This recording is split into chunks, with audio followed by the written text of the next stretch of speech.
오늘은 요셉이 꾼 꿈에 대해서 좀 생각해 보려고 합니다. 여러분 자다가 누구든지 꿈을 꿀 수는 있겠지만은 지금 요셉이 꾼 꿈은 그냥 꿈이 아니고 하나님이 꾸게 하신 꿈입니다. 그리고 이 꿈이 결국은 하나님께서 요셉을 통해서 이루고자 하는 큰 계획과 목적이 있다는 것을 계시하는 그런 꿈이죠. 단순한 꿈이 아니고 하나님의 뜻을 요셉에게 보여주고 가르쳐주는 그런 꿈이라고 볼 수 있습니다. 여러분, 그러면 요셉의 다른 형제들이 있었지만은 그 형제들 가운데 하나님께서 요셉을 선택하셔서 그를 통해서 뭔가 이루고자 하는 하나님의 큰 계획이 있다는 것입니다. 분명히 이제 다른 아들이 있지만 그런 아들이 아니고 11번째 아들 요셉을 하나님이 선택하셨다 하는 것을 우리가 볼 수 있는데, 그러면 하나님이 왜 요셉을 선택했을까? 결국은 요셉의 믿음이, 하나님을 향한 믿음이 가장 큰 사람이었다는 것을 우리가 생각해 보지 않을 수가 없어요. 야곱이 12명의 아들을 가지고 있지만 그 아들들을 다 신앙으로 이렇게 키우는 데는 부족함이 많았던 것 같아요. 분명히 야곱은 큰 하나님의 사랑과 은혜를 체험한 사람입니다. 하나님이 살아계신 분이라는 거 확실하고요. 그 하나님이 자기를 얼마나 사랑하는지 몇 번의 체험을 통해서 너무나 뜨겁게 체험한 사람이지만은 자기 가족 식구들을 믿음으로 이렇게 세워가는 데는 부족함이 많았어요. 그럼에도 불구하고 이 요셉이 어떻습니까? 하나님을 신실하게 잘 믿는 이런 믿음이 어려서부터 요셉에게 있었던 것 같아요. 다른 형제들에 비해서 요셉이 정말로 믿음의 사람으로 아름답게 잘 자랐다는 것을, 우선 우리가 앞에서 형제들하고 같이 양을 키우는데 다른 형제들이 죄 짓는 모습을 보면서 그거를 같이 따라하지 않죠. 보통 동생들은 어떻습니까? 형들이 하는 것을 따라하기가 쉽습니다. 그런데 요셉이 11번째 아들이기 때문에 다른 형제들 다 형이에요. 근데 그 형들이 하는 짓이 죄였을 때 그 죄를 따라가지 않고 아버지한테 고자질하기는 했지만은 자기는 그렇게 살지 않고 있다는 것을 우리에게 보여주는 모습이에요. 죄라고 하는 것이요, 남들 하는 거 아무 생각 없이 따라 하다가 죄 짓는 게 많아요. 대표적으로 여러분, 술, 담배 어떻게 배우나요? 많은 사람들이요, 청소년기에 술, 담배를 배우고 술, 담배를 시작하는데 그게 뭐 죄인지 아닌지 이런 거 판단이 없습니다. 대부분 청소년들이 담배를 피우는 걸 보면 처음에는 호기심도 있지만은 다른 애들이 하는 거 괜히 따라서 하는 경우가 많아요. 요즘에는 여학생들도 술, 담배를 중고등학교 때 이미 많이 배우는 모습들을 보게 되거든요. 이게 무슨 죄의식이 없어요. 이게 죄다, 나는 저거 하면 안 되지, 이런 생각 없이 그냥 하는 대로, 친구들 하는 대로 따라서 하고요. 내가 안 하면 왕따 당할까 봐, 친구들한테 따돌림 당하고 무시당하고 그럴까 봐 다른 애들이 하는 거 같이 따라하면서 같이 어울리려고 그냥 비판 없이 생각 없이 그렇게 죄 짓는 것이 많습니다. 그래 놓고는 어른이 돼가지고 이거 괜히 배웠어, 끊고 싶은데 못 끊는 경우들을 너무나 많이 우리가 볼 수 있어요. 근데 요셉이 부모가 보이지 않는 곳에서 형제들만 이렇게 먼 곳으로 돌아다니면서 양을 끌고 다니면서 이렇게 생활을 할 때 뭔가 죄를 짓는 거 쉽게 따라 할 수 있습니다. 그런데 요셉은 그런 것을 죄라고 하는 것이라고 하는 걸 의식을 가지고 난 이거 안 해 할 뿐만 아니라 형들도 그렇게 하면 안 된다라고 많이 얘기했을 것 같아요. 아버지한테 말을 하기 전에 미리 형들하고 그러면 안 된다라고 형들과 자꾸 그런 다툼과 충돌이 분명히 있었으리라고 생각해요. 형들 그거 하면 안 돼, 그건 죄야, 나는 그런 거 안 할 거야, 이러면서 자기 나름대로 믿음대로 살려고 많이 노력을 했으리라고 보여집니다. 이런 모습이 바로 요셉이 믿음의 사람이고 믿음으로 살려고 했다는 것을 우리가 알 수 있는데요. 이제 애굽으로 내려가서 종살이를 시작할 때 여러분, 요셉이 어떻게 생활했다고 그랬습니까? 종으로 팔려갔는데요, 하나님이 그와 함께 해주는 사람이었다고 나오잖아요. 근데 그가 하나님이 함께하는 사람이라는 것을 그 애굽의 주인이, 보디발이라는 이 주인이 보면서 그냥 바로 느낄 수 있을 정도로 그런 모습이었어요. 그래서 하나님이 그가 하는 일을 다 형통케 하고 번성하게 하고 축복을 주는 이런 모습이 너무나 생생하게 드러나니까 이 주인이 쟤한테 우리 집 살림을 맡겨도 충분하겠다라고 판단해서 맡겨줬다는 거예요. 그때 종으로 팔려갔을 때 나이가 17살이었다고 했거든요. 17살이었으니까 뭐 가자마자 그게 인정받고 가자마자 그래가지고 살림을 다 맡겨주지는 않았겠죠. 아무리 성실하게 종살이를 하고 이렇게 잘해도 17살한테 다른 종들 다 다스리고 생활까지 다 이렇게 책임지라고 이렇게 맡겨주기는 쉽지 않잖아요. 그래도 몇 년 정도는 그렇게 두고 보다가 아무래도 제가 맡아도 되겠어, 충분히 그런 나이가 됐을 때 했을 거예요. 근데 어쨌든 간에 주인이 봤을 때 노예인데 노예 같지 않아요. 마지못해서 억지로 하는 게 아니고 기쁨으로 행하고 자원해서 행하고 열심히 성실하게 행하는 그 모습이 다른 노예와 비교했을 때 너무나 차이가 나는 것이고요. 그랬을 때 쟤는 왜 저렇게 살지? 왜 다르지? 하나님을 믿는 모습이 보이는 거예요.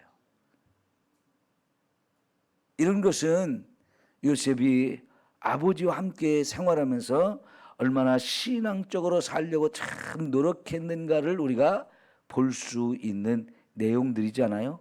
그러니까 하나님이 이런 요셉을 선택해서 이 아들을 통해서 이루고자 하는 하나님의 큰 계획을 세우시고 이제 그것을 꿈으로 꾸게 하신 것을 우리는 볼 수 있습니다.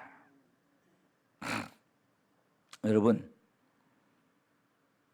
형들하고 비교했을 때 아직 어린 동생에 불과합니다. 큰형하고는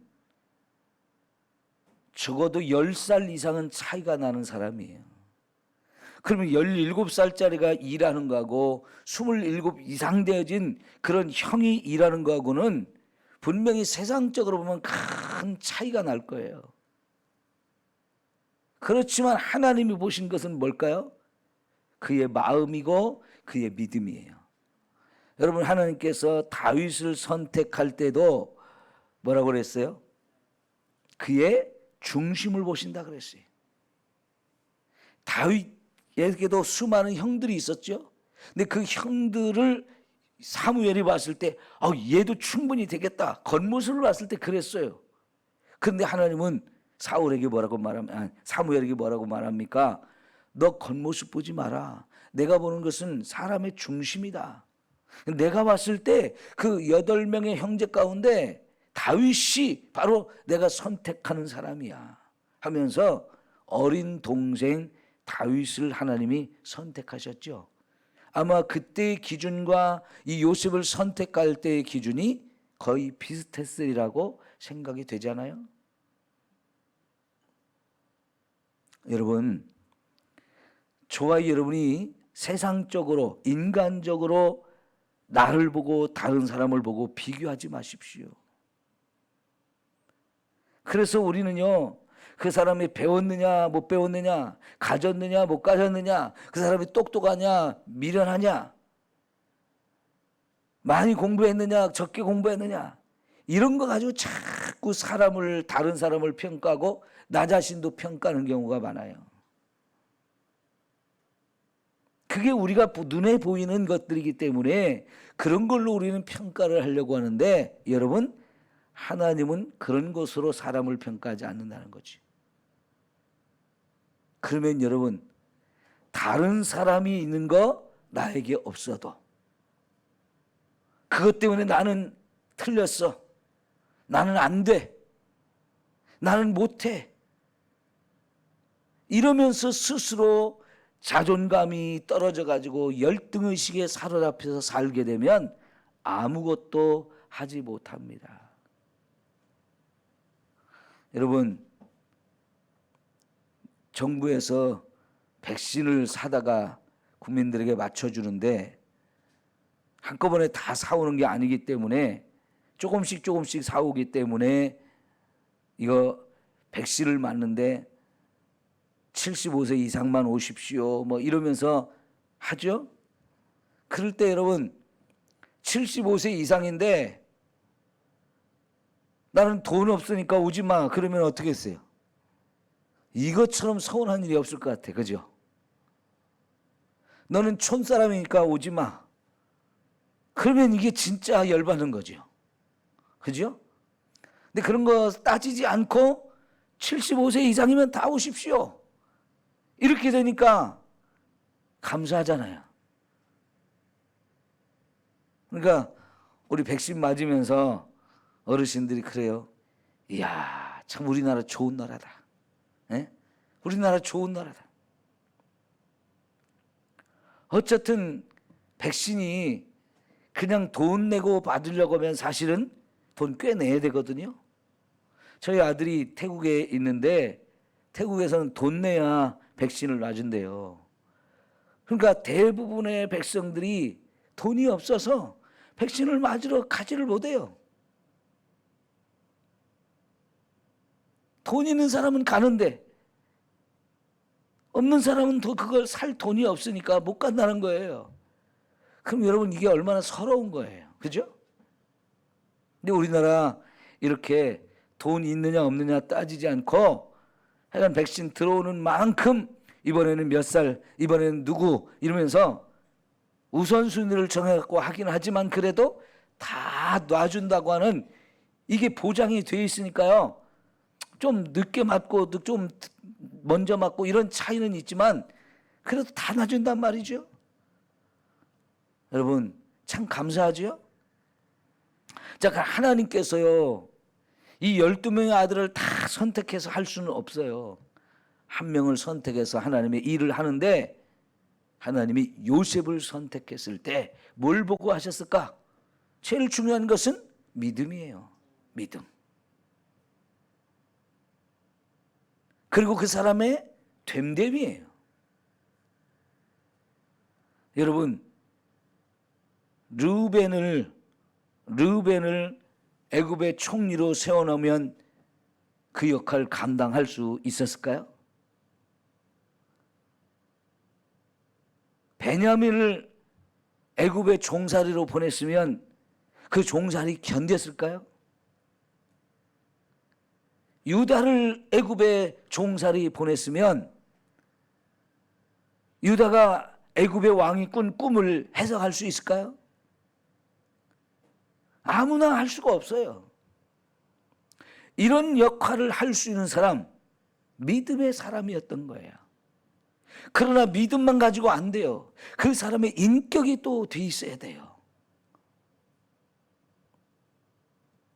여러분, 우리를 애굽의 노예로 팔았을 때 우리가 거기 노예로 팔려가면 아우 나 진짜 짜증나, 왜 내 인생은 이렇게 재수가 없어 하면서 불평을 많이 했을 것 같아요? 아니면 그래도 나는 감사합니다 하면서 열심히 노예 생활을 했을 것 같아요? 네? 아마 우리 같았으면요, 진짜 재수 없어가지고 이렇게 형들이 나를 미워해가지고 종으로 팔려왔다고 막 이러면서 하기 싫은 일을 억지로 마지못해서 그랬을 가능성이 훨씬 많지 않아요? 근데 요셉은 어때요? 그럼에도 불구하고 열심히 일해가지고 주인한테 인정받고 주인의 사랑받는 그 모습 보잖아요. 감옥에 갔어도 역시 마찬가지예요. 그 얘기는요, 요셉이 인격이 많이 다듬어졌다는 거예요. 뭘로? 신앙으로. 신앙생활을 열심히 하면서 자기의 인격을 다듬고 또 다듬다 보니까 너는 됐다, 너는 충분하다, 너를 통해서 할 수 있겠다 하시면서 하나님이 요셉을 선택하신 거예요. 여러분, 오늘 우리가 신앙생활 잘하는 거, 이거 정말 꼭 필요한 것인데 거기에 함께 또 필요한 것이 저와 여러분의 인격을 다듬어 가는 거예요. 신앙의 인격을 다듬어 가는 거예요. 그래서 예수님을 닮은 사람, 구약 성경에서요, 예수님을 가장 많이 닮은 사람 요셉이에요. 요셉. 예수님을 가장 많이 닮은 사람이라고 그래요. 처음부터 이 요셉의 인생부터 마지막까지 요셉의 인생을 살펴보면 어쩌면 이렇게 예수님을 가장 많이 닮았는가. 그의 삶이, 그의 인격이 정말 예수님을 가장 많이 닮은 사람이라고 이야기를 합니다. 그러니까 이렇게 위대한 일을 할 수 있게 되어지는 거예요. 여러분, 정말 하나님 앞에 믿음으로 제대로 살면 저와 여러분이 가장 멋지고 아름다운 사람으로 신앙의 인격도 다듬어져서 하나님이 언제든지 어디서든지 쓸 수 있는 그런 사람이 될 수 있어요.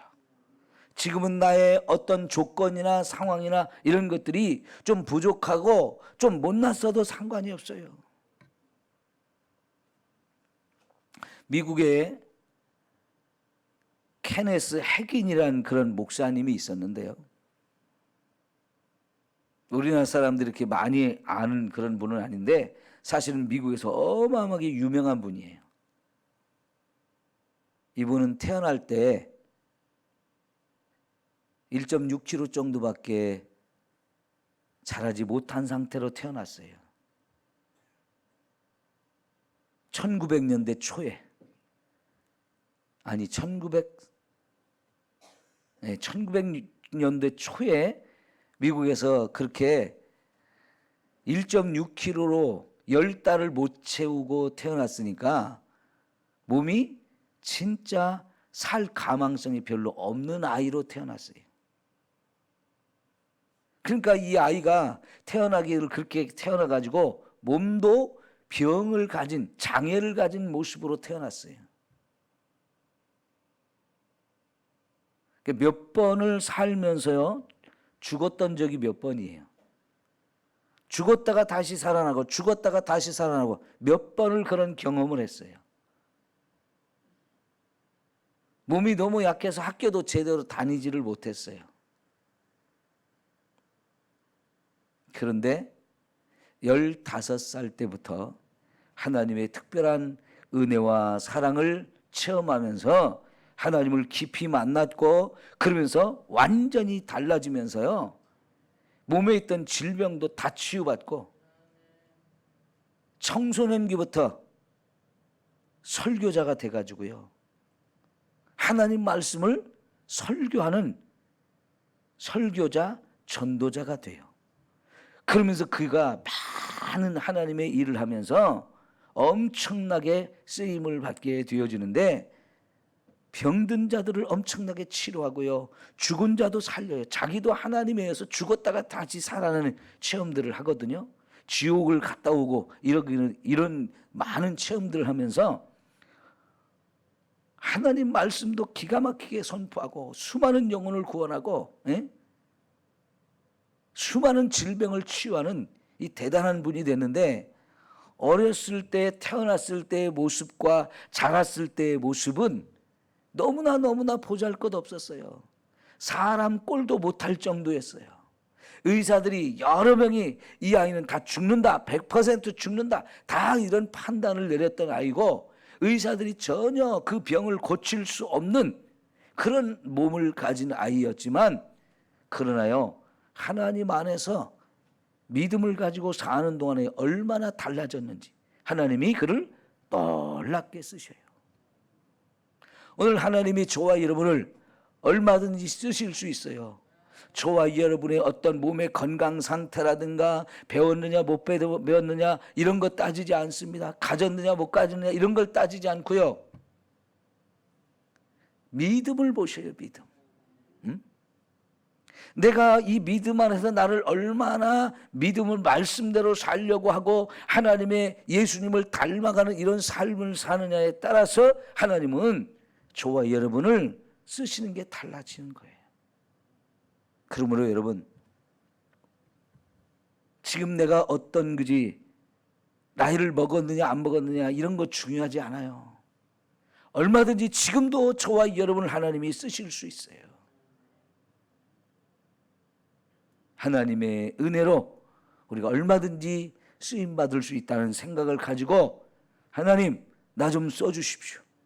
나 좀 써주십시오. 나도 하나님의 일꾼이 되고 싶습니다. 하나님을 위해 살고 싶습니다. 그럴 때 하나님이 꿈을 주시고 그 꿈을 이루어 가시는 거예요. 지금 이 요셉이 꾼 꿈이요, 자기가 가진 꿈이 아니고 하나님이 주신 꿈이잖아요.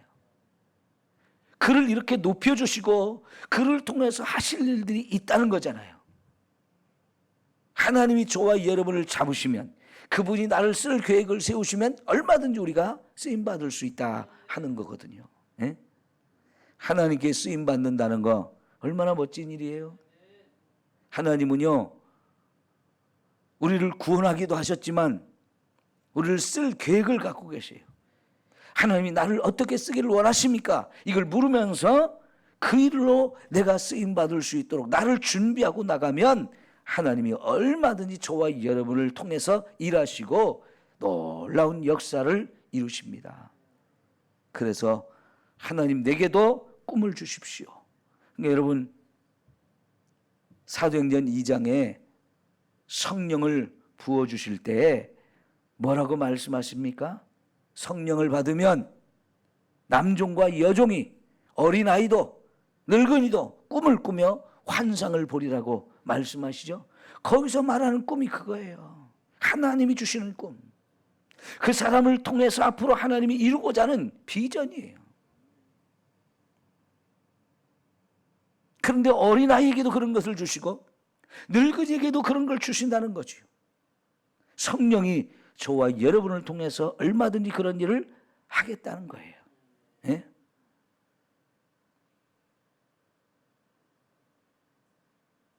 죽기 전에 하나님의 일꾼으로 많이 쓰임받고 하나님이 우리에게 맡겨준 사명들을 잘 감당하는 저와 여러분 모두가 되기를 축원합니다.